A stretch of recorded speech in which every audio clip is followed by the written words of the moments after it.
In this presentation, we will look at different genres of dance. There are examples linked within this presentation for each genre. Each example is also linked directly through our D2L website. There's a sub-module called Dance Examples where you can access each of these examples directly. The first genre that we'll look at is ballet. Ballet relies on gestures and formalized motions. You could say prescribed motions or formalized motions, but there are certain traditional actions and motions that make up the vocabulary of a ballet dancer. We all recognize the turnout or the turned out feet and the toe shoes of your typical ballerina.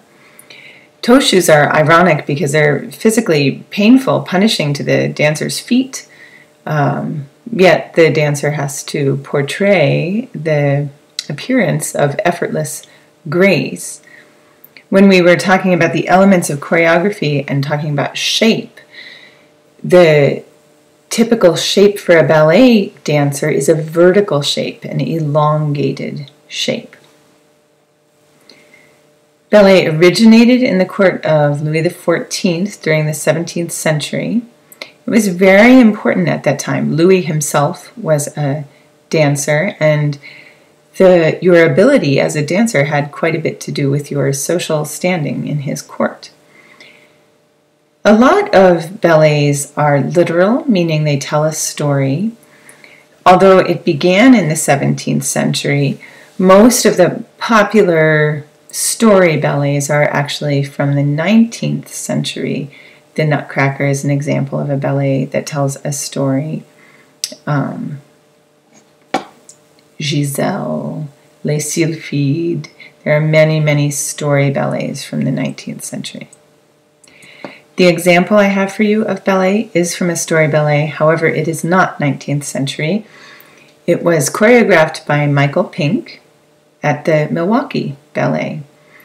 And the music is by Prokofiev, who is an early 20th century composer, Russian composer.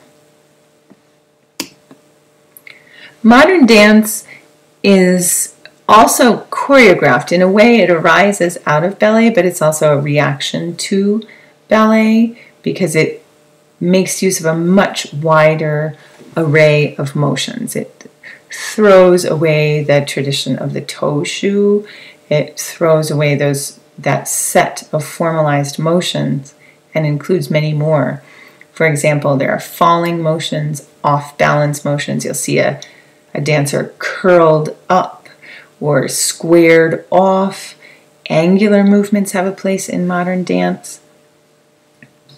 There's an emphasis on freedom of movement in the whole body, whereas in ballet, the spine is elongated and generally straight. The modern dancer cultivates the ability to be free in the torso, in the pelvis, throughout the body.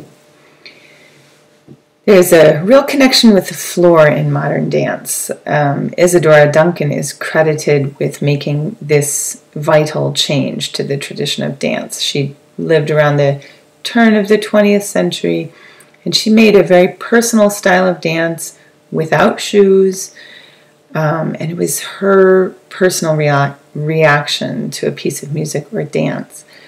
She's often credited as being one of the originators of modern dance. Not the only, but it was she who went barefoot, and that has remained a hallmark of modern dance. And modern dance can be literal, it can tell a story, or it can be abstract. It just depends on the particular piece you're looking at. Our modern dance example comes from Hubbard Street Dance Company, and this is a fascinating excerpt to watch. You'll see in the background information that I've put on this slide that the dance is meant to manipulate and replicate precise and robotic movement that offers a sense of watching a 3D video, which I think it does very effectively. There's one portion of the dance where the dancers are moving across the stage, they're walking across the stage, and each dancer is in a different phase of this very deliberate step. And at that point, I always think not just of 3D video, but of time-lapse photography or time-lapse exposure. It's fun to watch. It's a good example of modern dance. Folk or ethnic dance, some people might call this world dance, is generally tied to a culture or a religion. It's not necessarily staged with a separate audience because it is intended to include everyone. And as a community activity, it often will reflect the values or ideas or aesthetics of a community.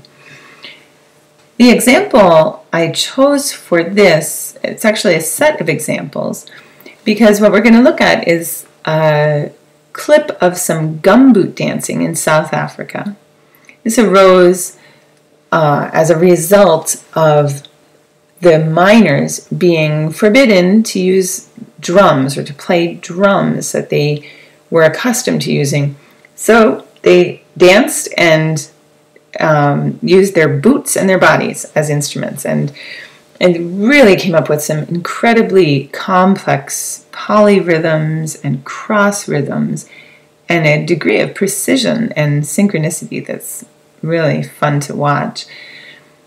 And then the reason I have two examples is that this is just one of many, many examples in music, dance, visual arts, where the folk music, or in this case the folk dance, is a rich source for other forms or genres of dance. So there's a group called Step Africa, and I've included their video as our example. They are a professional dance company. They do what's called stepping, and stepping is popular in this country, across the country at many universities, maybe especially in fraternities or sororities that are traditionally African American. And Step Africa has taken this stepping tradition and turned it into a staged professional dance theater. So you can kind of see a progression here from, it's not necessarily progression, but a relationship between the gumboot dancing in South Africa and then the stepping tradition on our college campuses, and then the professional presentation of those dances by the group called Step Africa. Next genre is jazz dance. Jazz dance is obviously associated with jazz music. It often has African American roots, often used on Broadway. We'll look at something by Bob Fosse. He had a long career and did many different things in theater, but as a choreographer, he won 8 Tony Awards specifically for his choreography. There's a great quote of his that I've got here. "The time to sing is when your emotional level is too high to just speak anymore.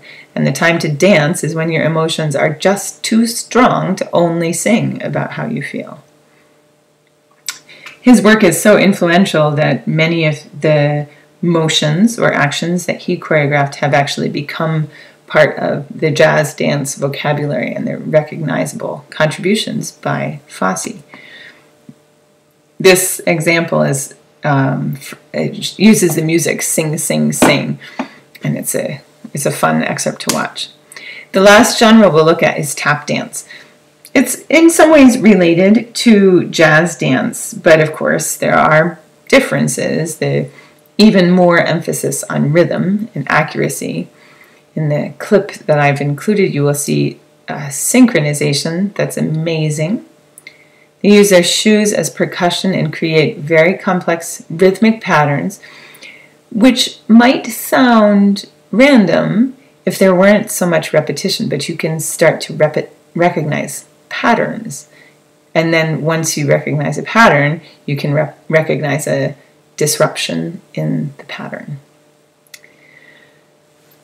So I hope that you enjoy this last example, and make sure to check out all the rest of the content posted online.